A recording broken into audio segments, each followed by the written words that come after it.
everybody! Give them a bit more! Like more! Please welcome to the stage here, Mr. Patrick McLaughlin!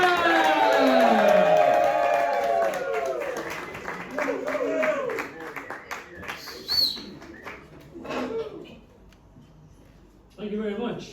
I have the unique distinction, ladies and gentlemen, I'm the only comedian tonight who has never tried cocaine.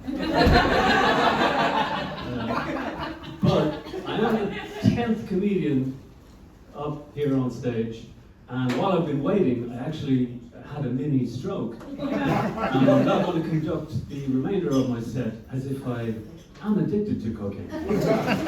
No, I'm not. No, I'm not. People say I look like Sean Locke. I actually am Sean Locke, even though he died in 2021. I represent his resurrection. One thing I should say, I want to get this out of the way early.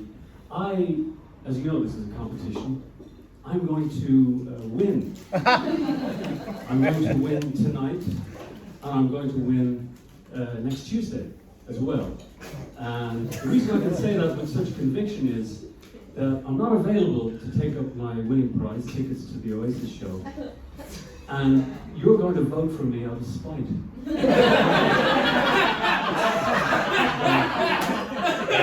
Because you're Irish, and that's what the Irish do. Actually, you know where I'd like to be right now? All the gin joints in all the world is down there listening to me.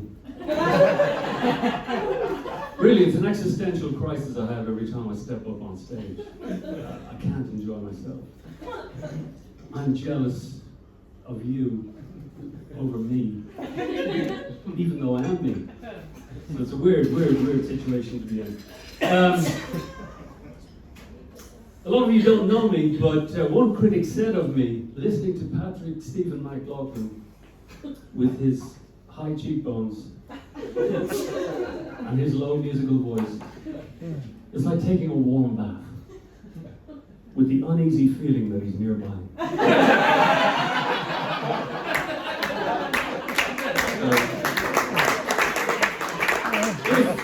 If, ladies and gentlemen, perchance, next time you're in your bath and you hear a sound and you think to yourself, is that a flower pot toppling over in the wind?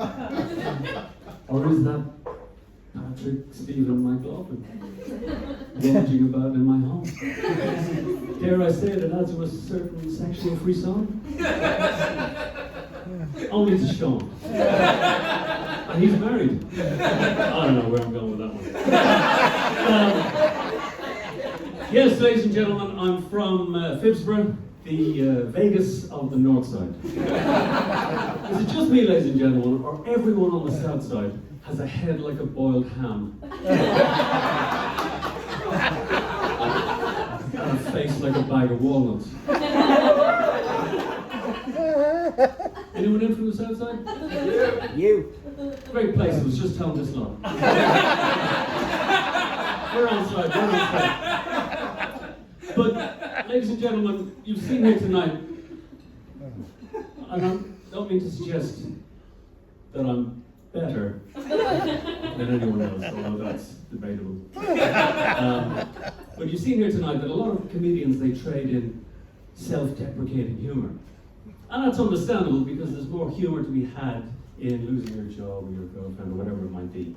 The problem for me is, if I'm to be authentic to myself, and we all should be that, is that my life has been 54 years of uninterrupted success.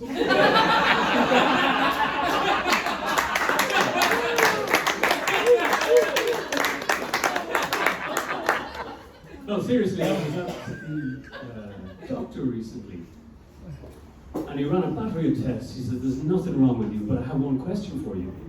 He said, do you work for a large tech multinational firm, and are you paid an exorbitant salary, which is totally unjustified given your work rate? And I said, yes. He said, I think you've got a touch of affluenza. And I said, okay, well, what do I do about that? He said, the only remedy is to give to charity. But the thing about that is you've got to tell people.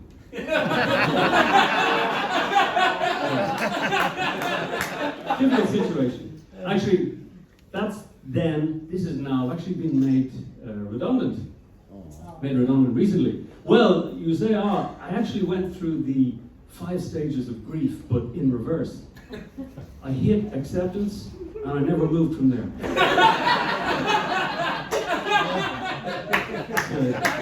Very, very welcome.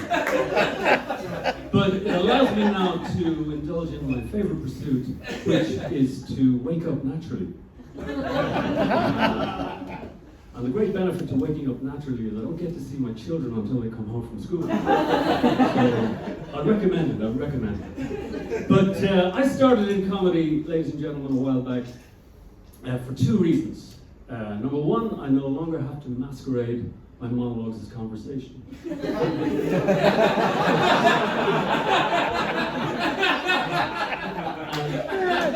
Number 2, it affords a man an opportunity to say things that can't ordinarily be said. When I was working, I have conversations with clients that would go like this. Listen, to accelerate AI, you've got to do 2 things. You've got to modernize your ERP, and you've got to migrate to the cloud.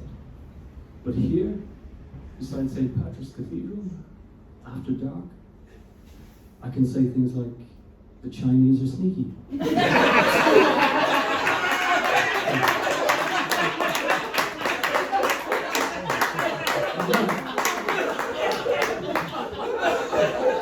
have a distinct impression that it's not that what I said was racist, it's that it wasn't racist enough.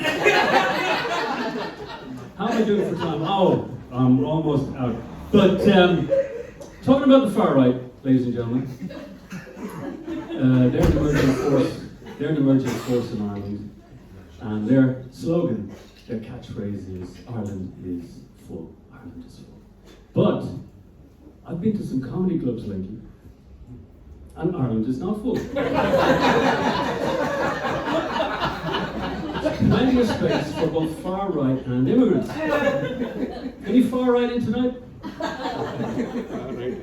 Actually, let me ask that same question in a less overt way, just to protect your identity. Anyone who hasn't seen me before, could you raise your right arm in a rather stiff and rigid way?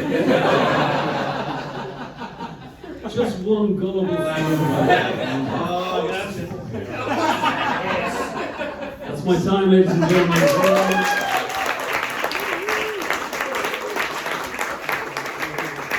Guys, give up one more time for Patrick McLaughlin!